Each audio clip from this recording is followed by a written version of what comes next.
Hi, everyone. We'll get started in just a minute or two as people are joining the meeting. Welcome.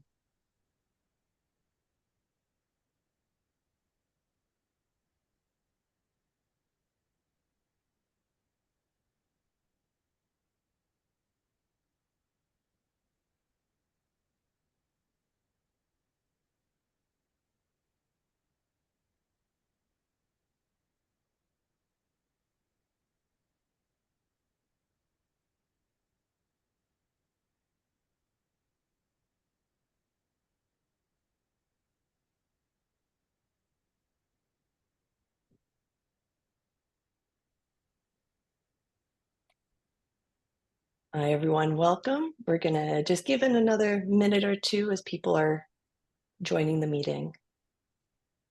You are on the webinar on dosing potency and safety in Oregon's psilocybin program. We'll get started in just a minute.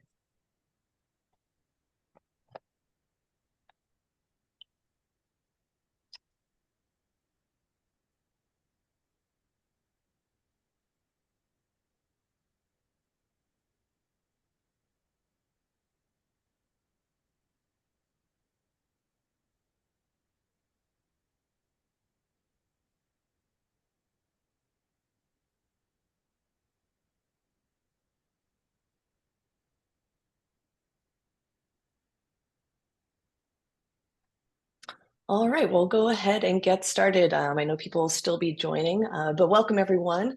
My name is Heidi Pendergast. I'm the Oregon Director of the Healing Advocacy Fund. We have an incredible lineup of speakers today. We have Bob Jesse, who's joining us from his work over at Johns Hopkins, Berkeley, and many other spaces. Dr. Nicholas Cozy, who's a scientist and educator with a background and training in pharmacology, chemistry, toxicology, and neuroscience. We have Steve Elfrink, who's part of the Healing Advocacy Fund Safety Committee and a recipient of the largest psilocybin dose in clinical trial history and a newly licensed facilitator here in Oregon. We also have Dee Lafferty, who's the founder of Inner Guidance Service Center and also a licensed facilitator, and Ryan Reed, who's the founder of Drop Thesis Service Center, an advisor to bendable therapy, and also a licensed facilitator. Before I hand the conversation over to Bob, I want to give a little bit of background of how this webinar came to be.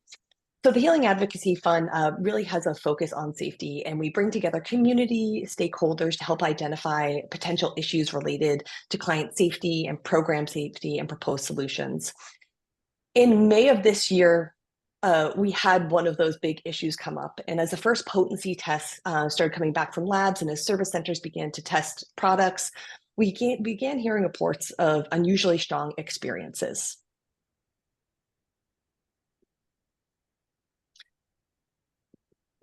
As we looked deeper into this conversation and why the potency may be stronger, there were a few things that emerged. One is that the OHA rules require testing of psilocin, but it's not required to be on the label. Psilocybin is both tested and required to be on the label. It is possible that the psilocybin equivalent, the potency, is actually higher when you consider and take into consideration psilocin. We're still learning about the stability, and I think Dr. Cozy and Bob can talk a little bit more about that as we get into the webinar. But what we're looking at is that the current dosage tables and administration rules could be significantly off, possibly resulting in longer sessions and far more intense experiences than anticipated.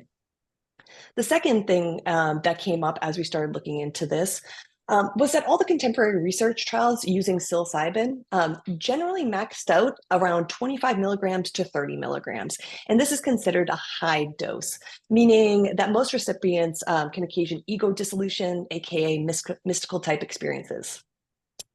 This is with the exception of a study on psilocybin-assisted therapy for the treatment of alcohol use disorder and a pharmacokinetic study that both Dr. Cozy and Steve Elfrink will talk to today that deliberately pushed the envelope by testing even higher doses.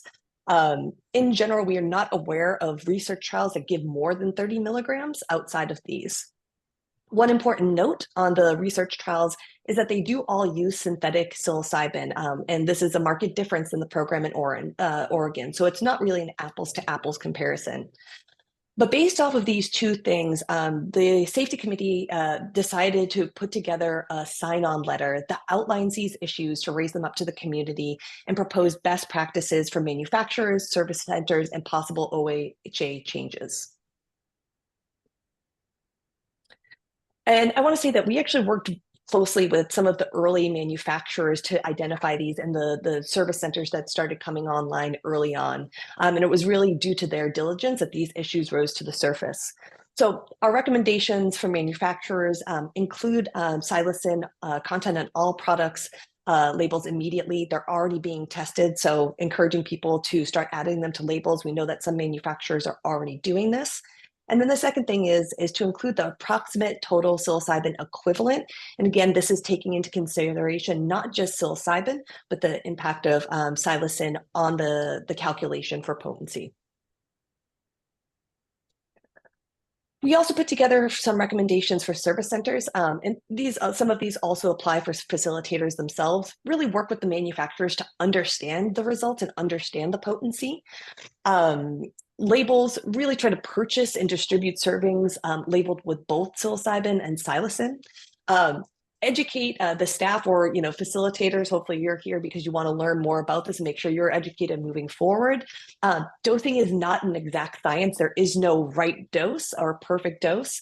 And also testing at the scale is really in its infancy. We are embarking and going to learn so much about testing and potency within the Oregon program and already are beginning to learn.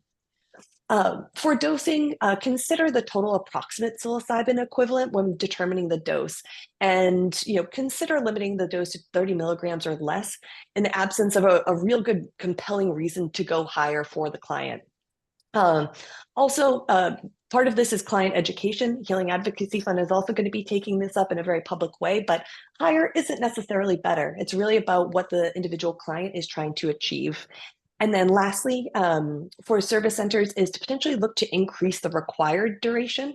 The OHA sets a baseline, but if we're seeing a trend of potency being stronger, then it may make sense to increase the baseline that the OHA has set for duration of time that someone needs to spend in a service center. Lastly, we have a few proposed OHA rule changes that were reflected on the manufacturer slides as well, that to require both psilocybin and psilocin potency be calculated together. To require manufacturers to actually label. Again, we know it's being tested, but to add that to the label and to add the psilocin weight and approximate total psilocybin equivalent to the label as well. And then the last is we're encouraging the OHA to review the minimum time requirements. And this also will take input from you all to see if there's a trend or a pattern that, for the safety of this program, it may make sense to increase those. Again, this is depending on feedback that we'll be hearing from folks and are collecting to this at this moment. So at this point, I would like to pause for a moment and we will share that sign-on letter with everyone. But I would like to introduce Bob Jesse, and I feel like he's also the person that may need no introduction. But Bob has been a quiet and profoundly impactful leader in psychedelics for decades. He was instrumental in forming the psilocybin research team at Johns Hopkins and also a founding member of the UC Berkeley Center for the Science of Psychedelics. His contributions in this space have made the work that all of you are leading in Oregon possible. It's my pleasure to introduce Bob Jesse. Bob? Thanks so much, Katie, and Sam, and everyone for being here. It's going to be an information-packed hour. And I'd love to just get into it.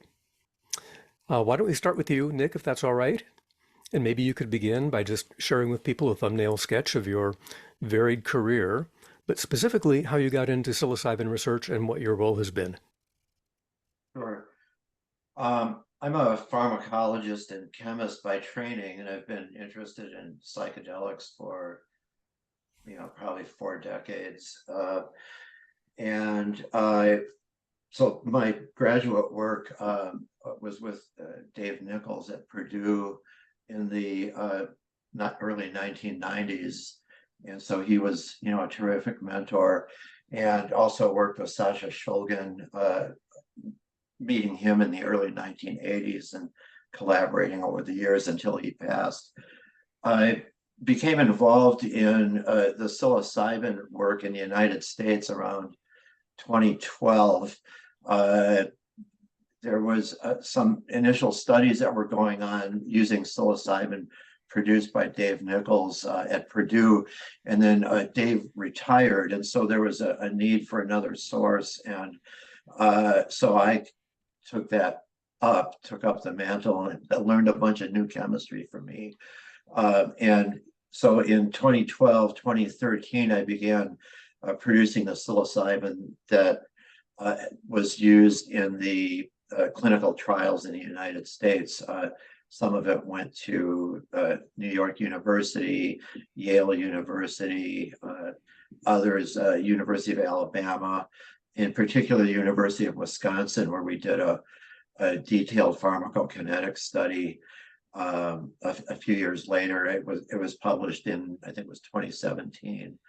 And so that's kind of my background in this area. I remain interested in this, and I am now working with the Alexander Shulgin Research Institute. We're kind of a drug discovery, drug development company trying to follow in the footsteps of Sasha Shulgin.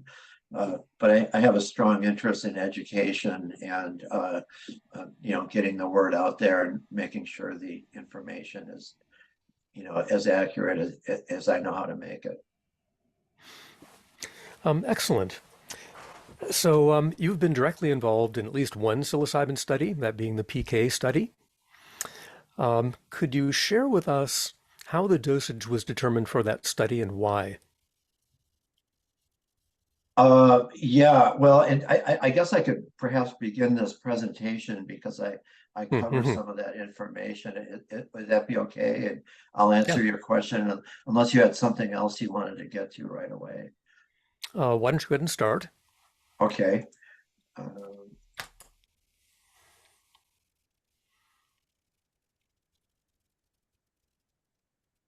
So hope you can all see that. Is the presentation coming through? Yep. Yes. Okay, great. So what I wanted to do is kind of provide a historical overview of the doses that were used in the early research in the 1950s and 1960s, and in transition into the more current research, such as was done at Hopkins and at the University of Wisconsin.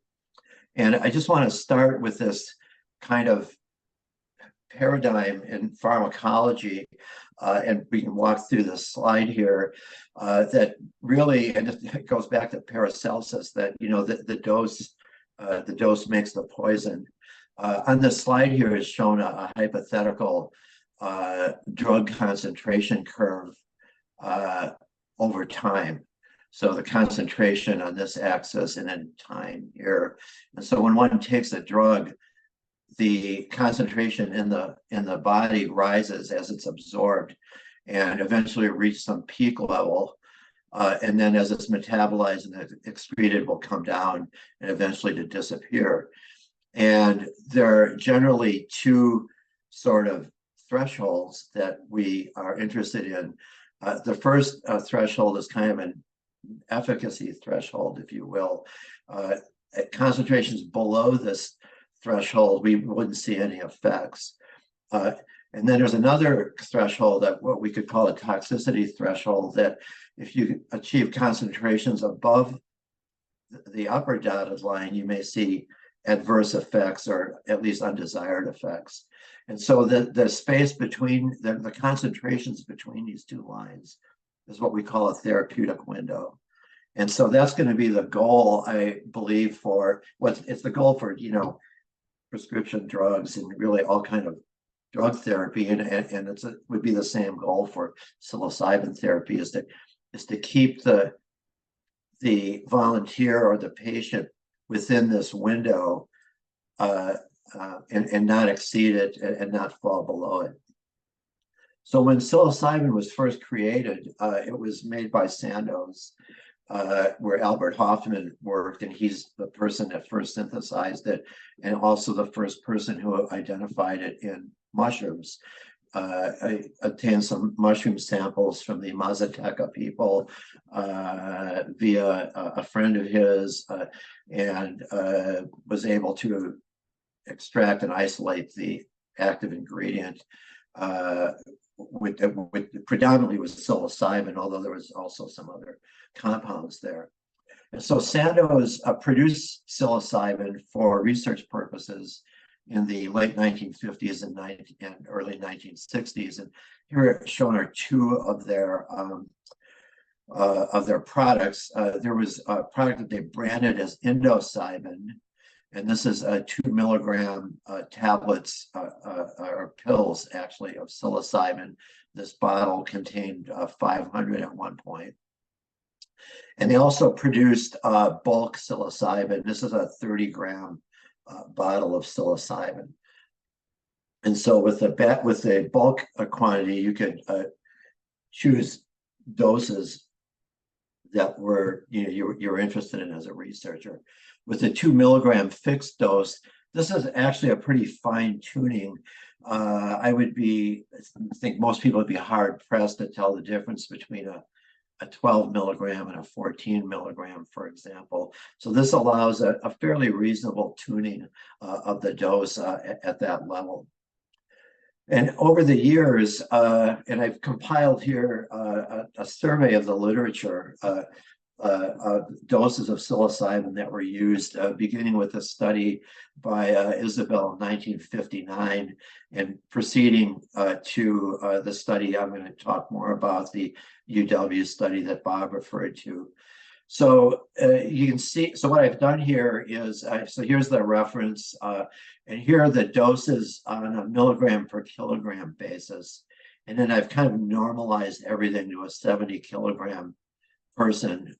This is kind of typically what's done to standardize. So in this early study, they looked at doses of 4 to 8 milligrams approximately in your average 70 kilogram human being. Somewhat later, the dose was bumped up. So Mallets et al. Looked at doses ranging from 8 to 36 milligrams per 70. Hollister looked at 4 to 15 milligrams. And then Timothy Leary and High Priest speaks about their early psilocybin work. Now, this was published in 1968, but the experiments that they did took place in fall of 1961. And so they obtained the Indocybin 2 milligram pills. And this is what they were experimenting with in their early studies. And then, like, kind of jumping up to more recent times, Vollenweider et al. Did a study, published a study, and it was in a 17.5 milligram range. And then Hassler et al. Looked at a range going up to 22, just over 22 milligrams. And then the Griffith study that really kind of broke open the cosmic egg, so to speak. The first study was a 30 milligram fixed dose. They also did another study in 2011 where they looked at a range of doses compared to like a zero dose, and it was 5, 10, 20, and 30, if I recall. And then Matt Johnson et al. Looked at this range of doses, so they went up to 30. And then our study that I was involved in and Steve was involved in, we went up to normalized 42 milligram per 70 kilo. Now, Steve will tell you he took the highest dose ever recorded in an FDA study, which is true, and that was 59 milligrams, if I recall. So, so for you math buffs, you can calculate Steve's body weight at the time he started the study by taking 59 and dividing it by that. So I don't know. At any rate, so these are, as far as I'm aware, the highest doses that have been studied. Now, all of these studies on the slide here are all pure synthetic psilocybin, so no mushrooms. here, no even like normalized mushrooms or anything. It's synthetic psilocybin. So I want to speak a little bit about the effect of dose on the experience. So, as I mentioned earlier, that as Paracelsus said, that the dose makes the poison, the dose makes the effect too. And as when we're trying to get into that therapeutic window, there could, and one of the core principles of pharmacology is that drug effects are dose related. And so we did this study that was published, and this is the one Steve was involved in, that looked at several doses, escalating doses of psilocybin, synthetic psilocybin. And so with the effect that we were assessing, we did a pharmacokinetic study, so we're looking at the time course of the appearance of the active principle psilocin in the blood plasma and urine to monitor that. But we also, the volunteers are administered a questionnaire, in particular the mystical experience questionnaire, which comprises several subscales. So there are 4 main subscales, and this is a little descriptor underneath of what those subscales are measuring. And in the mystical subscale, there are several subscales, if you like, and those are, I don't know if you can see that here. You'll be able, and we can make this available after the talk to people that may want to download this. And so the criterion for a complete mystical experience, excuse me, was a score of 60% in each of these 4 subscales. So if a person in this questionnaire answered affirmatively to 60% of the test questions, then they did that for all 4 of these, that was considered a complete mystical experience. And so the doses that we looked at were 0.3, 0.45, and 0.6 milligrams per kilo. So scaled to the 70 milligram, as I showed you on that earlier slide, it's like 21, 40, 21, 30, and 42 milligrams. So we were surprised here in that we saw no dose-related differences in any of the mystical experience questionnaire subscales, with the exception of the transcendence of time and space subscale. So the other subscales, mystical experience, positive mood, ineffability, there were no dose-related effects that we could discern.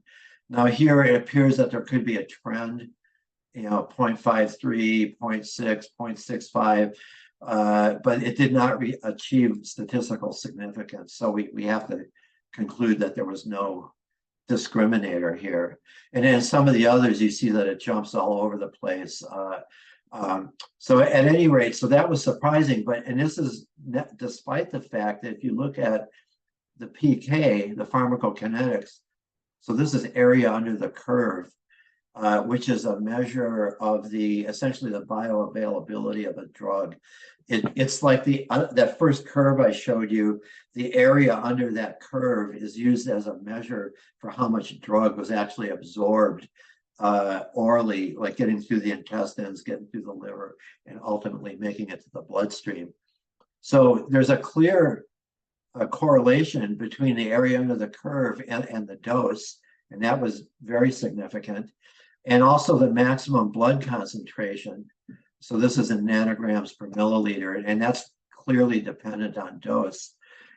So what we see though is that there's not a correlation between this and most of the other mystical experience indicators.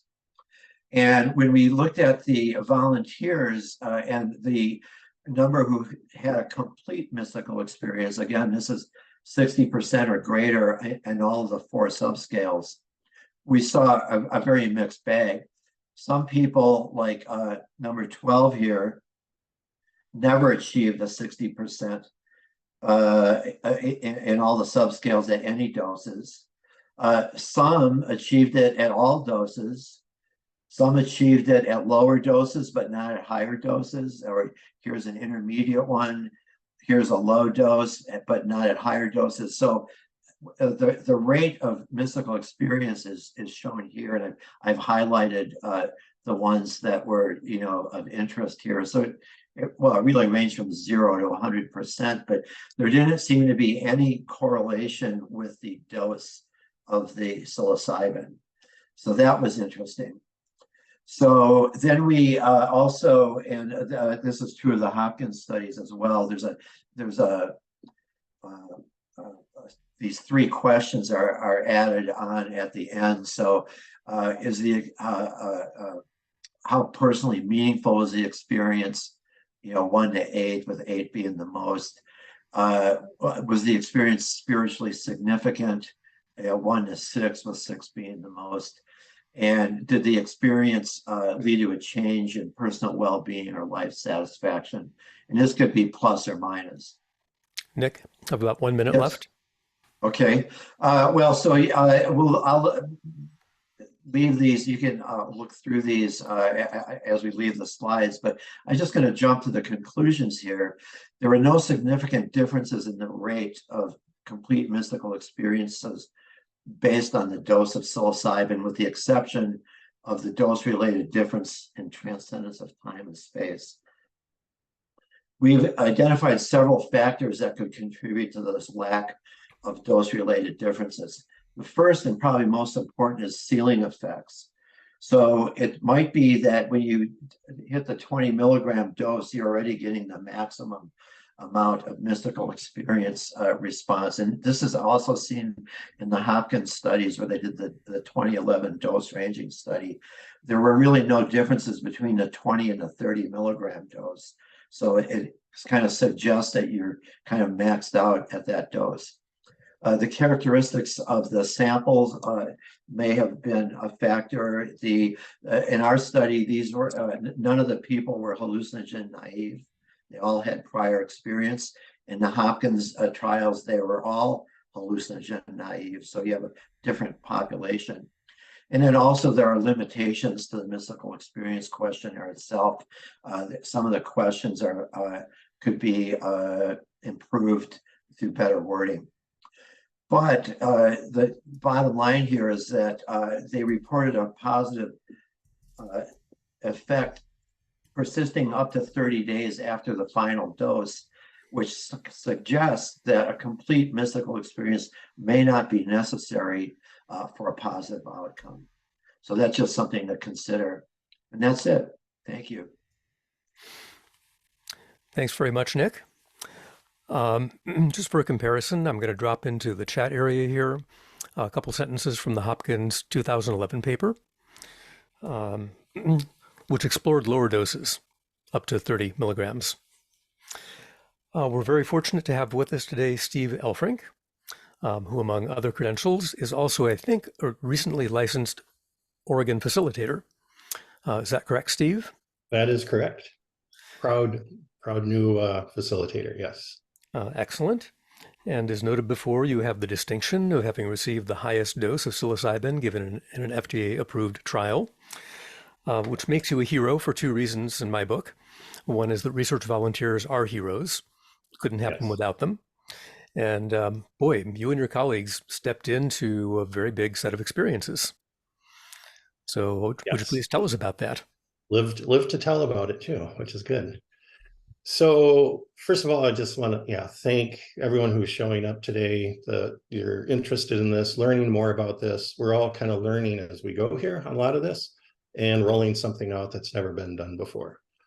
So what I'm going to be talking about today is psilocybin dose ranges. First of all, my experience in the FDA study that Nick's mentioned, and my experience, which was incredibly challenging through that. Then I'm also going to share a little bit about my own kind of perspective on dosing. But first of all, just diving into the study. If we can go to the next slide, Heidi. So again, Nick's already covered this as far as this was a pharmacokinetic study looking at blood serum levels and kind of just, yeah, pushing the envelope a little bit on what's possible with these higher doses and adverse reactions. So I was, one of 12 volunteers. And like Nick mentioned, we had to have some level of prior experience. And for me, I was a 44-year veteran of psychedelic work, psilocybin, LSD, ibogaine, ayahuasca, MDMA, DMT, peyote, pretty much everything. Also worked with a lot of high doses, combining different medicines. So came into the study with a lot of experience. And then also kind of a side note, also someone who had experienced suicidality early on in life, spent time in a psych ward from a suicide attempt. So I had a background also of, some and pretty challenging mental health experiences. So, and also for me, the part of my mission was always this why, trying to explore, what was going on in my system and who was I and why was I dealing with some of the stuff at an early age. So I went into the study with full excitement, honor to be in a study, and it's still honored to be in that study. And then just a super quick note, because I know I'm going to be talking about challenging experiences, and some people see this photo of me with EKG leads, blood pressure cuff. I had an IV in because they're doing blood draws, and like the thought that maybe that would just create a challenging experience. But the irony for me is that was actually one of the more positive experiences. For me, it was being in the study. For me, the blood draws were these sacred blood angels coming in to draw my sacred blood with this sacred molecule that was going to the sacred lab, doing this research that's going to help literally millions of people. So that was not a distraction. It was more of a high note throughout the study or the 3 sessions. So it really, for me, did not have an impact. Actually, even had a fire alarm go off, and I think it was dose 2 during the session, but able to roll through pretty much everything. So now I'll just kind of step into the next slide here. And I'm going to go pretty quickly through these 3 sessions, not to make it a trip report, but my hope here is just kind of not to scare people off, not to instill fear into anyone, but this is also the other side of what can happen in a psychedelic experience or a psilocybin experience specifically. And all 3 doses were very challenging. And again, a ton of experience, but sometimes it's just someone's time to go deep. And sometimes the deep can be very challenging. So the first dose was 30 milligrams. And pretty much, my highlight here would be Journey of the Dark Soul on steroids. And for me, instantly, probably within 15, 20 minutes of taking the psilocybin, and for me, also, my experience was with the pure psilocybin, it definitely had a faster onset than I was used to with regular, fruiting body mushroom psilocybin. Also, I was hit with extreme nausea, sweating. Typically, I was never a guy who would be nauseous from psilocybin, but I was just pretty much almost taken out by the nausea, sweating, actually asked for a bucket. I thought he was going to throw up. And then just went, downhill from there into these, dark hell realms, just this blackness, infinite blackness, gray, awful place. And then alien creatures. I was morphine. By this time, I now ended up on the floor. All 3 sessions, I started on the couch, ended up on the floor, writhing about a bit, and went into this place of just alien creatures taking over me. And I was these alien, grotesque creatures. Spent time in this black box. Again, everything was just dark and black. Even the alien creatures were black, dark. Trapped in this box with black little things scurrying about. I couldn't get out. There's no escape. This experience is just being trapped in hell. And with all that was just this extreme anxiety, this misery, terror, panic. And then towards the end, what I call perceived psychosis, where I actually thought I lost my mind and I was going to ruin the study and end up in a psych ward, but was able to roll through that with some guidance from my 2 sitters. And I had to also caveat to all this, the classic Hopkins model, 2 guides, male, female, perfect set and setting, 8 hours of prep. So everything was following the standard protocol, even though we were doing a pharmacokinetic study. So dose 2, which is interesting here, 45 milligrams. So higher dose, but I would say this one was less intense. So this is that variability that Nick was talking about. So even with a higher dose, and it was challenging, but not as awful as dose number 1. So 5 minutes. Okay, so I'll wrap this up faster. So went through severe anxiety, looping, this emotional purge, writhing, crying, screaming, sobbing, literally just screaming at the top of my lungs. So huge emotional purge. And then dose 3 was the big dose, the 59 milligrams. And part of me, I was thinking, okay, I went through Journey to the Dark Soul, this emotional purge of hell. Dose 3 is going to be love and light and unity consciousness and this place I didn't know. And I thought I'd be going there, but not so much. So I ended up in human suffering, where it felt like anyone who had ever gone through any challenging, murder, rape, dismemberment. I mean, it was just this awful, awful stuff that people may have suffered through was being channeled through me. This burden, and I was saying out loud, why me, why me? And then into this abyss of hell of screaming souls, and each scream would be channeled through me. Went through personal suffering where I was the most wretched soul, and I would die and then be born, and I would die, but I was just wretched, awful. I call it 1,000 deaths. But it was about 2 hours of the human suffering, 2 hours of this personal suffering. And then for me, the beautiful thing is I did have a breakthrough. It was probably at the 4-hour mark, a place that I would call high indifference, which was above unity consciousness, above human suffering. It was actually an incredibly life-changing experience. But one thing I want to say here is I had breakthrough, and some people can go through these experiences and not have breakthrough. And some people can have, I'm actually working with someone this week who did an underground session a couple of months ago, had a beautiful experience, but 2 weeks later, they're totally destabilized. Also having someone come out who's been destabilized for 4 years after a LSD experience. So sometimes that breakthrough can happen. And again, I'm an outlier here with this challenging experience. And then a second level outlier can be someone who's destabilized after a session. Okay, so next slide. I'm going to go into a little bit of my dosing perspective.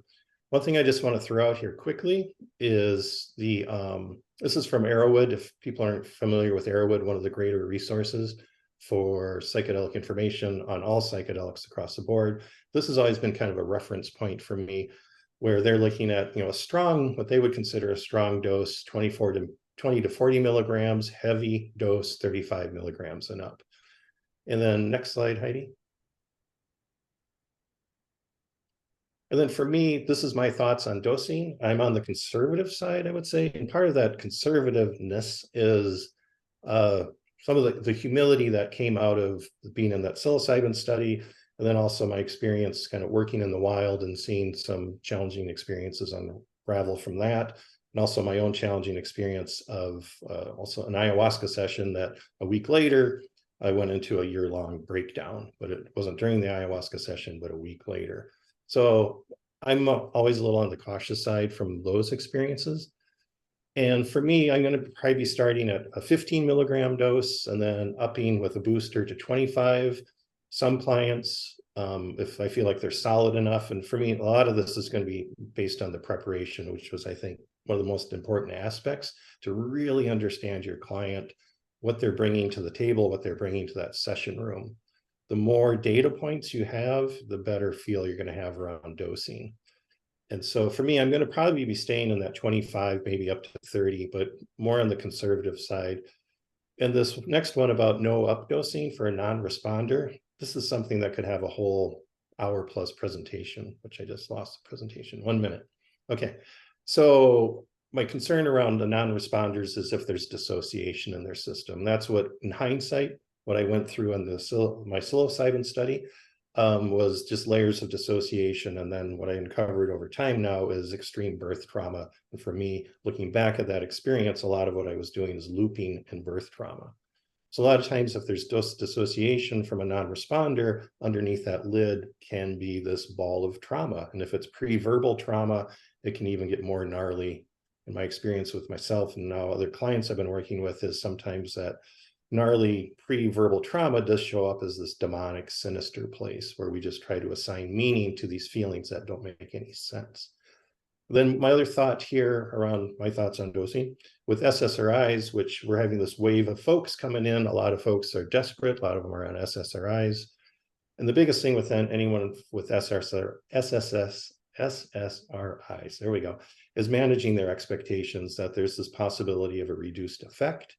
And then sometimes these are the clients that you need to updose, but then the caveat here is being careful on that updose.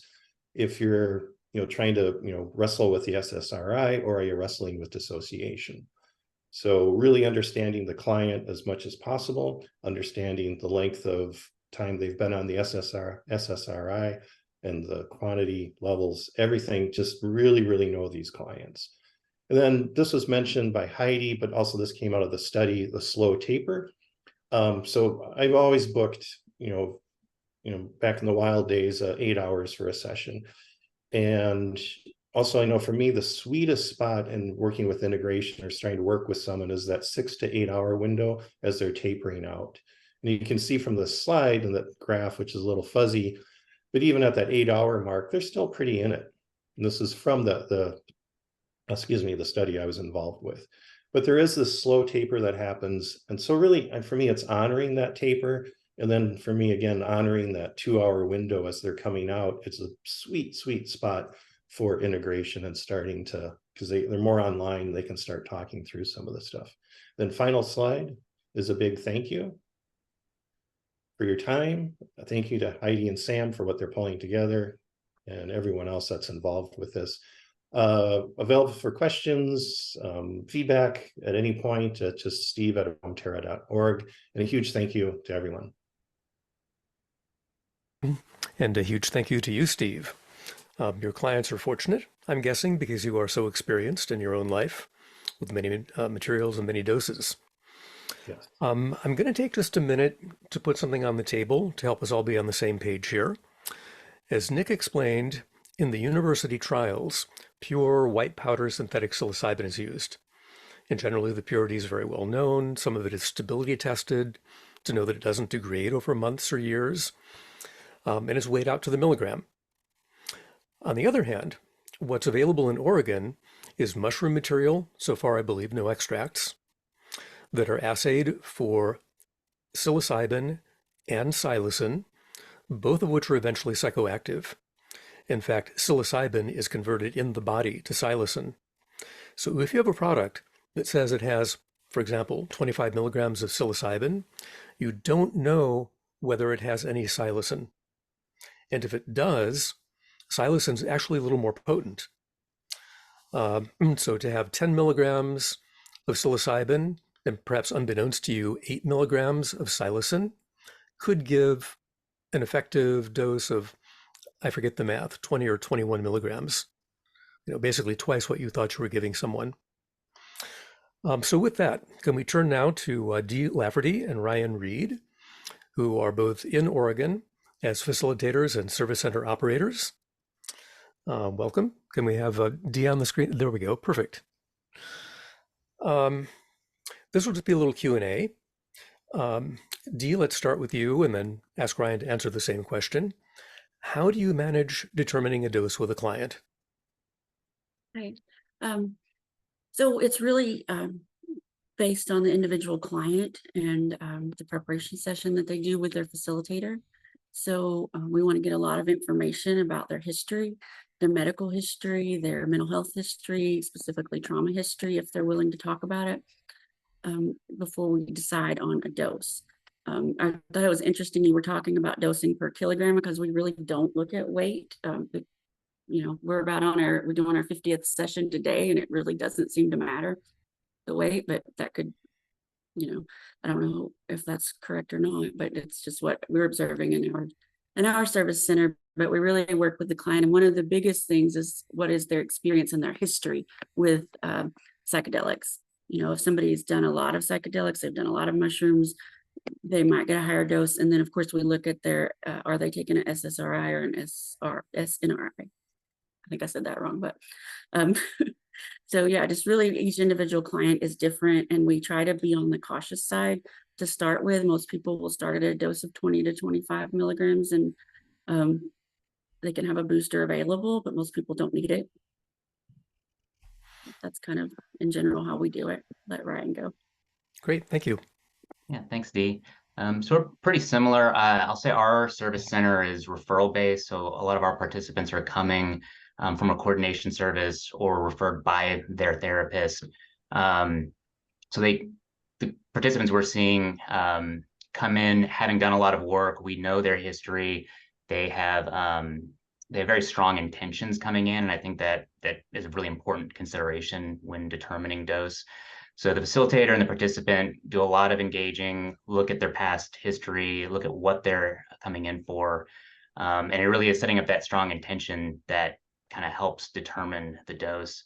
I'll say that most of our participants start, about that 24 milligram range. We package in 12 milligram packages. So start about 24, and about half of them will decide to do a booster up to 36 milligrams. And again, they're coming in for very intentional work and they want to get a little bit deeper. So that's how we help facilitate that. I wanted to add that we will, somebody who's coming in for trauma work who, I'm a trauma therapist, so I see a lot of people for trauma. People with PTSD sometimes will need a higher dose because we have to get past the fear and the avoidance that comes with PTSD. I've seen some remarkable things that our brains can do with just helping someone hold on to control and not even have a experience on a lower dose of psilocybin with PTSD. So that can also come into play.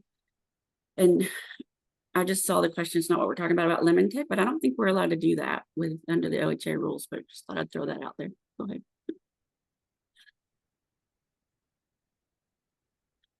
You're muted, Jesse.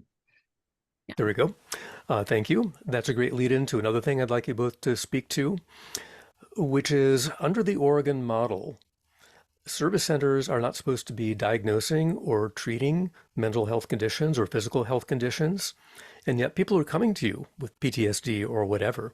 So how do you manage that? How do you assess within your So we staff don't generally? diagnose at the service center, and we don't offer any mental health services per. Oops. I think your internet is frozen. Get to what they're looking for. We lost you, or at least I lost you for about a minute. Could you repeat that last sentence?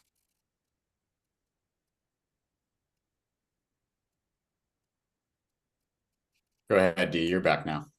Sorry about that, guys. I'm in West Virginia in the mountains with my family, and the service is a little spotty. But yeah, I'm not sure what you guys heard, but what I was saying was if their intention is to work on their trauma, then we try to help them get to the place where they can do that. But of course, we're not acting as mental health therapists in that capacity at the time. And we do make sure all of our clients have a mental health person to go back to, because we feel that the psilocybin really augments the traditional mental health therapy. Go ahead, Brian. Yep, very similar. So we do not provide diagnosis. We do not provide therapy. We have participants are coming in search of their own goals, and we are facilitating their experience. If they have any questions on medication, on diagnosis, on how to support that, we refer them back to their provider. Absolutely. How would each of you deal with a situation where at the end of an experience, somebody is still seriously impaired, depersonalization, derealization, maybe not ready to go home, and clearly needing some aftercare beyond what the service center had signed up to provide? Have you encountered that sort of situation, and what would you do if you did? So if they're not ready to go home, they'll stay, until they are ready to go home. But if they need aftercare, we'll make sure they get a referral for that. And then we will follow up with them regularly. And then integration doesn't have to just be one session. We can do several or many, whatever's needed. So it's really a case-by-case basis. Yeah, we do a heavy amount of screening and engagement with participants that they have an existing support network, and we have basically turned people away who didn't have a supportive community or family or home or provider to go back to. So we ensure that is there on the whole, that they have a continuing kind of support system to go back to, and especially the day of. So it's not just going back to a hotel room by themselves. They have a very intentional plan for that evening, and of course making sure they're somewhat stable enough to be discharged into their provider, their support system when they leave. And then again, because we are seeing participants who are part of an existing mental health plan, that they have the support. They've already got somebody to jump right back into and get that support if they need some stabilization. Yeah, all of that is part of the preparation where we make sure, what is your support system? What is your plan for day of, day after? And, what are you going back to afterwards? Absolutely would not want to see somebody for a psilocybin session that didn't have a stable environment to return to. Gotcha. Is it your sense that most service centers behave similarly? That they wouldn't accept someone without a good support network? I hope so. Yeah, the ones I've been talking with have. Yeah, it seems that way. Yeah. Good. Well, thank you very much to the two of you, and also to Steve. Just want to acknowledge you as doing pioneering work in Oregon. Such a fascinating experiment is being played out. So I believe that Heidi wanted to take about the last 10 minutes. We're down to 9 for Q&A. How would you like to manage that? Absolutely. I'm actually going to kick it over to Sam because he's been monitoring the chat. Sam, could you lift up some of the questions there? And I'm going to pin all of the speakers, and thank you all so much for what you've shared so far.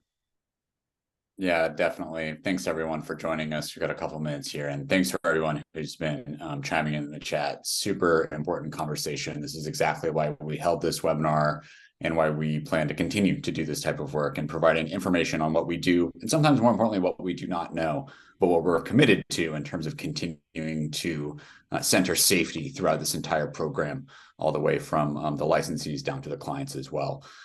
So one, I want to actually just lift up one response that our friend John Dwork actually just put in the comments regarding that the general rule that clients need to depart the service center at midnight, no later than midnight. There are exceptions to that rule in the events of an emergency. So I think it's really important that people do know that no one is being discharged in the event of emergency where they need to continue to be under care. That is central to safety and something that we definitely advocated for as well. So I'm going to do the best that I can to get to as many questions. We're not going to get to all of them, but know that we are going to post this webinar online. And for the participants that are interested in sharing their information with folks, we will also do that as well. So the first question, this is going to go back towards the beginning portion of the webinar here, is from our good friend in Corvallis, Dan Galetz.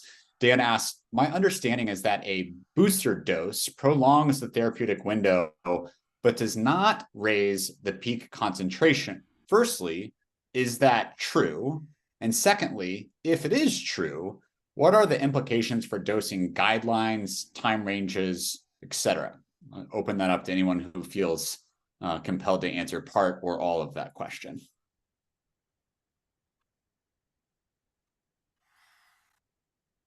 Well, I would just ask, so if there's some drug in the bloodstream as compared to zero drug, and one adds more drug to it, it's going to increase the concentration. Yeah, unless there's you've saturated some absorption mechanism or something like that. I maybe I didn't understand the question. I'll add just anecdotally real quick that we typically offer or ask or engage the question about a booster dose 60 to 90 minutes into a session. If they take a booster dose, it does enhance the experience and does prolong it a little bit. And this is where like the OHA minimum time guidelines are kind of set aside. We're usually well past those before we clear anyone to leave. Got it. Thanks, Dr. Cozy. Thanks, Ryan. Moving on to a little bit of a broader question. I know that we definitely danced around this one a little bit, but maybe we can provide a straightforward answer to the extent that there is one from Escher Goldberg. Has body weight actually been shown to matter significantly in dosing? Anyone feel compelled to jump on that one? I have some thoughts on that. I would share. So the earlier studies were actually dosed based on body weight, but the consensus now is that that's not necessary.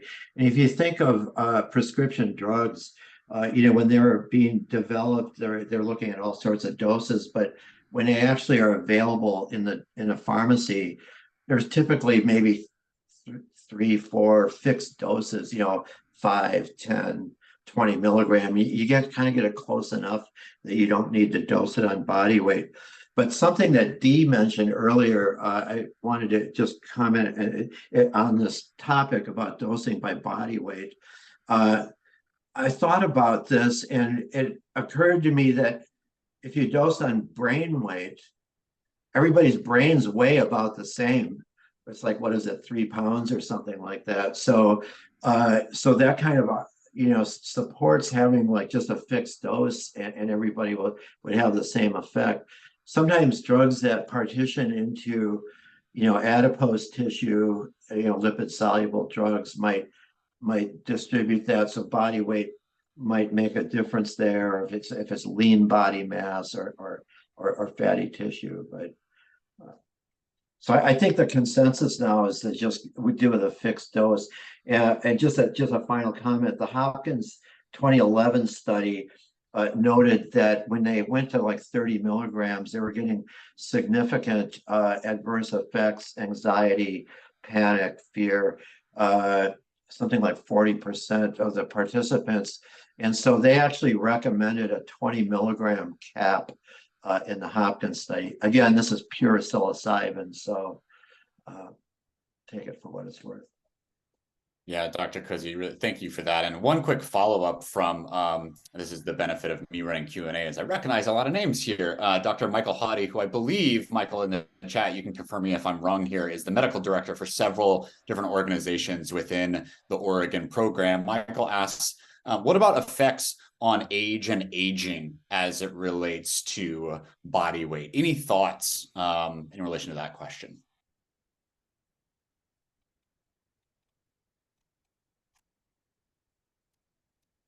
Dr. Cozy, any thoughts on that? Age and aging? We may not know. We know that as people age, their kidney function goes down.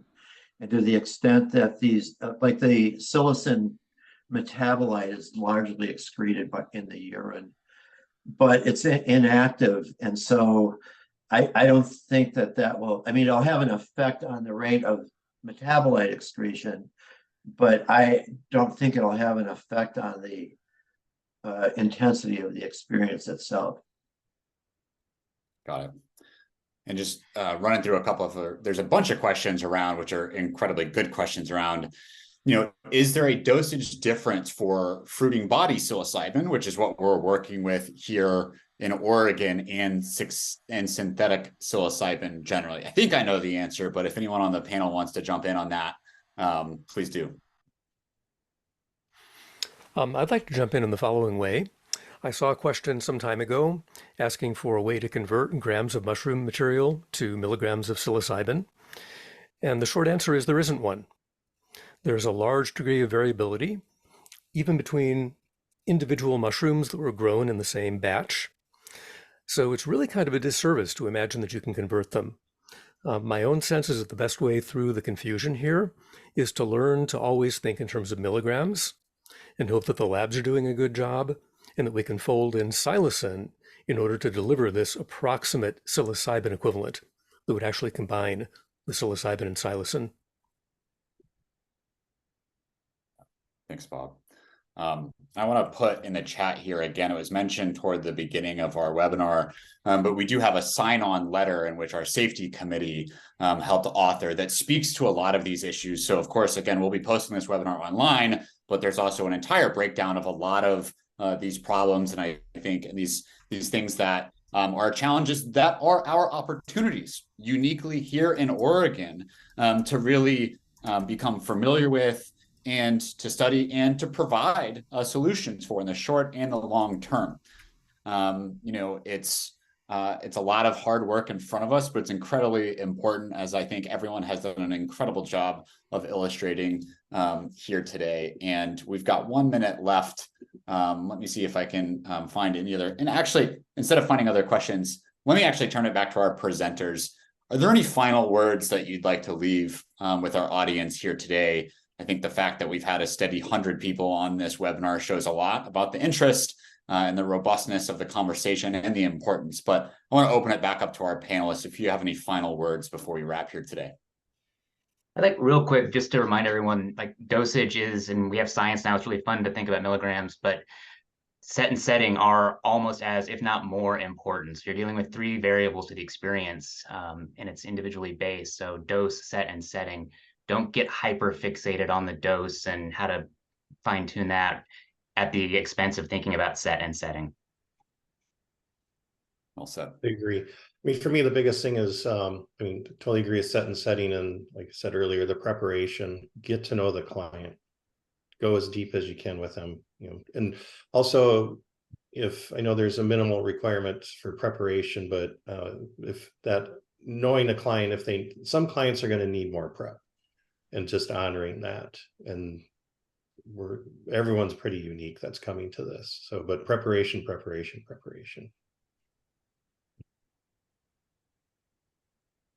That was going to be my comment too. So yes, preparation is important. It's the most important thing. All right. Well, with that, we will end only 1 minute over time. Incredible. Thank you again to all of our panelists. This is the first of hopefully many conversations that we can have together in public with regulators, with clients, with licensees in the entire state of Oregon, across the country, and around the world. We really are on the front lines of establishing state-regulated access. And there's a lot of work to do. And as I find myself saying more and more these days, it took a village to get where we are at, and it will continue to take a village to build long-term success for these healing modalities. So on that note, thank you everyone for coming. We'll be sure to send out links to this webinar to everyone who signed up. We'll also post them on our socials and our YouTube channel as well. Please do distribute this, ask questions, participate in the rulemaking process, get engaged. It takes everyone here to create the best program possible that's worthy of replication. And so with that, thank you. Enjoy your Wednesday, folks. Thanks everyone for coming. Thanks. Thanks, everyone.